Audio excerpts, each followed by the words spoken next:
किया, छोड़ छोड़ छोड़। ठाकुर जी ने धीरे से कह दिया, मासी जी मुझको पकड़ना तो आवे पर छोड़ना नहीं आता। हम पकड़ना तो जानते हैं पर छोड़ना नहीं जानते हैं। ये ठाकुर जी का स्वभाव है। किसी ठाकुर जी, मैंने कल भी आपसे निवेदन किया था व्यासपीठ से, और आज भी व्यासपीठ से ये भागवत का मानो प्रसाद में आपको दे रहा हूँ कि श्री ठाकुर जी के स्वभाव में छोड़ना नहीं है। जगत के लोग रिश्ते बनाते हैं, मिटाते हैं, तोड़ते हैं, लेकिन ठाकुर जी जल्दी से किसी को अपना बनाते नहीं हैं, और किसी को यदि अपना बना लिया तो फिर छोड़ते नहीं हैं। ये प्रभु का स्वभाव है। भक्त कमाल की एक कथा आपको भागवत के माध्यम से सुना दूं कि एक बार ब्रज के एक सन्यासी महात्मा, और पता नहीं क्या भाव बदला उनके मन का, तो एक किसी दूसरे संत के पास गए और जाकर के बोले कि जय जय, पता नहीं क्यों वृद्धावस्था पास में आ रही है, अब मन में ऐसा लगता है कि यदि मेरा कोई बेटा होता तो मेरी अंतिम क्रिया वो करता।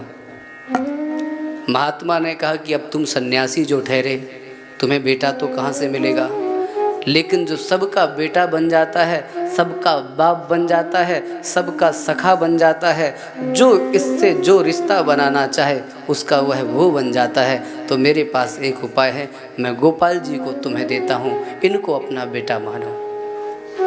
श्री गोपाल जी को, गोपाल जी का छोटा सा विग्रह उन सज्जन को दे दिया।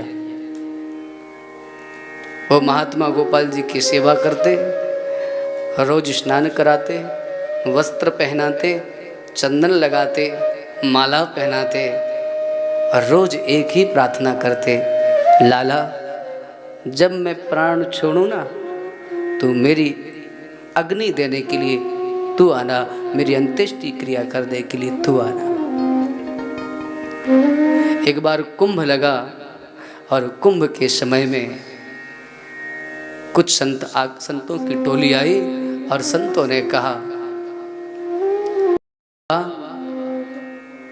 यदि आपकी इच्छा हो तो कुंभ में चलिए। बाबा ने कहा भैया मैं तो कुंभ में जा ना पाऊंगा, मैं कुंभ के दर्शन करने के लिए ना जा पाऊंगा। संतों ने पूछा कहा बात है, तो बाबा ने उत्तर दे दिया, मेरो लाला छोटो सो है भी। देखो हृदय में भाव सच्चा होता है तो शब्द भी वैसे निकलते हैं। मेरा लाला छोटा है, तो संतों ने पूछा बाबा तुम्हारा कौन सा, अरे बोरे मेरा एक लाला है, मैं बाकी सेवा करूँ, बाकी सेवा में ही मेरा समय व्यतीत होता है। संत चले गए और ये अपने ठाकुर जी की सेवा करते रहे। एक बार ऐसी घटना घटी कि इनके प्रकोष्ठ के कपाट कई दिनों तक नहीं खुले। आसपास के लोगों ने जाकर के देखा कि क्या बात है, बाबा की कुटिया के किवाड़ खुले ही नहीं रहे हैं, कहाँ बात है, देखूं तो सही। तो जब गेट खोल करके देखा, दरवाज़ा खोल करके देखा, तो पता लगा कि बाबा के चेहरे पर एक नूर है, और बाबा ऐसे बिल्कुल प्राणों का त्याग कर चुके हैं, उनके चेहरे को देख कर के लगता ही नहीं कि उनके प्राण निकल गए, कहीं से नहीं लगता ऐसा। अब तो सब के सब आसपास के लोगों ने बाबा को उठाया और उठा कर के यमुना जी के तट पर ले गए। सोचा कि बाबा का कोई है तो नहीं, इसलिए कोई व्यक्ति नहीं है तो हम लोगों को मिलकर ही इनका अंतिम संस्कार करना चाहिए। तो लकड़ी इकट्ठी की, और लकड़ी इकट्ठी करके बाबा को उस पर लिटा दिया। और जैसे ही एक सज्जन ने हाथ में जलती हुई लकड़ी ली और उसमें आग लगाना ही चाहता था, इतने में एक छोटा सा बालक दौड़ता हुआ आया और आकर के बोला रुको रुको, ये हमारे दादाजी लगते हैं। ये हमारे दादाजी लगते हैं। उसने अंतिम संस्कार किया। अंतिम संस्कार करने के बाद जब वो चला गया, तब आसपास के लोगों ने निर्णय किया कि इस बाबा का तो कोई था ही नहीं, ये कौन था।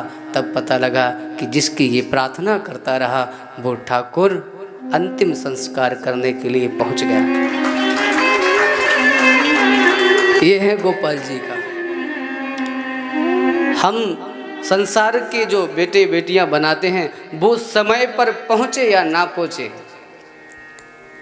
जिनको हम अपना सगा संबंधी बनाते हैं, मैं देखता हूँ सब कि माँ बाप यहाँ पढ़े हुए हैं, बच्चों को इतना ज़्यादा मैं तो कभी कभी लोगों से गुस्से में कहता हूँ कि बच्चों को इतना ज़्यादा मत पढ़ाओ कि उनको माँ बाप अनपढ़ लगने लगे। पता चला कि पिताजी दिल्ली में पढ़े हुए हैं, लड़का कनाडा में पढ़ा हुआ है और वो यहाँ तड़प रहे हैं, और जब मरने की स्थिति हो जाएगी तो फ़ोन करके पूछेगा कि कैसा लग रहा है। अरे भले आदमी, कोई आदमी मरणासन सैया पर पड़ा हुआ है तो कह रहा है कि कैसा लग रहा है। तो ये दुनिया के लोग समय पर पहुँचे या ना पहुँचे, पर एक सच्ची बात है, विश्वासपूर्वक कह रहा हूँ, यदि श्री ठाकुर जी से हमारा सच्चा संबंध है तो ये समय पर कभी चूक नहीं सकता है साहब, ये समय पर ही पहुँचेगा। श्री ठाकुर जी समय पर पहुँचते हैं। तो ठाकुर जी का ऐसा स्वभाव है कि वो जिसको अपना लेते हैं, जिसको स्वीकार कर लेते हैं, उसको फिर छोड़ते नहीं।